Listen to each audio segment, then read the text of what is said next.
नमस्कार, इस नए एक्सप्लेनर में स्वागत है।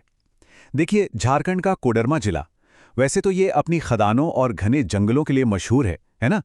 लेकिन आज हम एक स्थानीय क्राइम रिपोर्टर की नज़र से देखेंगे कि कैसे एक आम सा सोमवार अचानक एक खौफनाक रहस्य में बदल गया। एकदम ग्राउंड जीरो से इस कहानी की गहराइयों में उतरते हैं। स्क्रीन पर जो नंबर है 3, अब ये सिर्फ कोई मामूली संख्या नहीं है। ये उन शवों की गिनती हैं जो कोडरमा जिले के बिल्कुल अलग अलग कोनों से एक ही दिन में बरामद किए गए। जरा सोचिए, एक ही सोमवार और 3 अलग अलग जाने। एक लोकल रिपोर्टर की डायरी में एक ही दिन में इतनी मौतें दर्ज होना, भाई ये किसी खतरे की बड़ी घंटी बजने से कम तो बिल्कुल नहीं है। इस पूरी स्थिति को समझने के लिए हम द टाइम्स ऑफ इंडिया के रिपोर्टर मनोज कुमार की ज़मीनी रिपोर्टिंग का सहारा ले रहे हैं। देखिए, मनोज कोई एसी कमरों में बैठकर खबरें बनाने वाले पत्रकार नहीं हैं।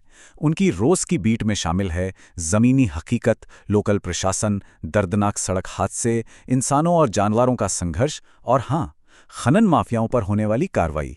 ग्रामीण पत्रकारिता की इसी कड़वी और असली सच्चाई के बीच उन्होंने इस खौफनाक सोमवार को डॉक्यूमेंट किया है। अब जरा इन घटनाओं के भूगोल पर नजर डालते हैं। यहाँ पूरा का पूरा जिला ही इस कहानी का मुख्य किरदार बन गया है। इस टेबल को देखिए, पीड़ित का नाम, उनका इलाका और वो सटीक जगह जहां वो मिले। लाराबाद का एक खेत, डोमचांच का जंगल और नवलशाही का एक जलाशय। इन तीनों जगहों के बीच की दूरी और अलग अलग लोकेशंस ही इस पूरे मामले को बहुत ज्यादा पेचीदा बना देती हैं। चलिए अपना ये क्राइम मैप शुरू करते हैं लाराबाद से। जो पहली बॉडी मिली वो यहीं के एक खेत में मिली थी। 55 साल के एक स्थानीय निवासी रामजी यादव, उनका शव इसी खुले खेत में पड़ा हुआ मिला। एक आम इंसान जो शायद बस अपने रोजमर्रा के किसी काम से निकला होगा, उसकी जिंदगी का अंत इस तरह एक सुनसान खेत में हो जाना, सच में ये अपने पीछे कई गहरे और अनसुलझे सवाल छोड़ जाता है। लाराबाद के उन खेतों से निकलकर ये रहस्य अब सीधा डोमचांच के घने जंगलों की तरफ मुड़ता है। यहां से बरामद हुआ सुरेंद्र बिरहोर का शव। अब जो बात इस केस को और भी ज्यादा सस्पेंसफुल बनाती है वो ये है कि सुरेंद्र अपनी ससुराल से लापता थे। मतलब ससुराल से अचानक गायब हो जाना और फिर सीधे जंगल के बीचों बीच मृत मिलना किसी भी क्राइम रिपोर्टर के लिए ये शक की एक बहुत बड़ी सुई खड़ी करने के लिए काफी है। और फिर आती है तीसरी बरामदगी, जो एक बहुत ही चौंकाने वाला कंट्रास्ट पेश करती है। एक तरफ है 80 साल की एक बुजुर्ग महिला सुमित्रा मसूमता और दूसरी तरफ है एक भारी भरकम कंस्ट्रक्शन साइट नवलशाही का केशो जलाशय। उनका शव इसी जलाशय के पास पानी में तैरता हुआ मिला। अब सवाल यह है कि एक 80 साल की बुजुर्ग महिला इस निर्माणाधीन साइट और इतने गहरे पानी तक पहुंची कैसे? खेत, जंगल और अब ये पानी, इस पूरे सोमवार की तस्वीर अब एक बिल्कुल ही अलग दिशा में जा रही है। तो इन सब बातों के बीच सबसे अहम पॉइंट क्या है?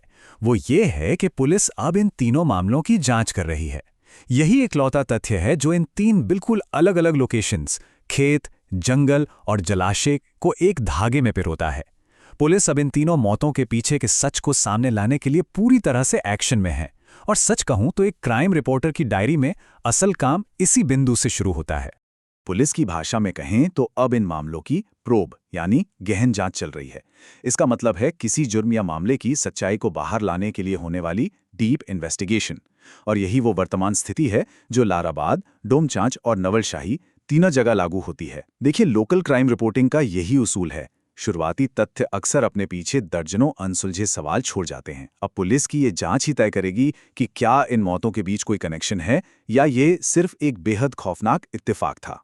इस पूरे एक्सप्लेनर को समेटते हुए एक बहुत ही बड़ा और गहरा सवाल हमारे सामने आकर खड़ा हो जाता है।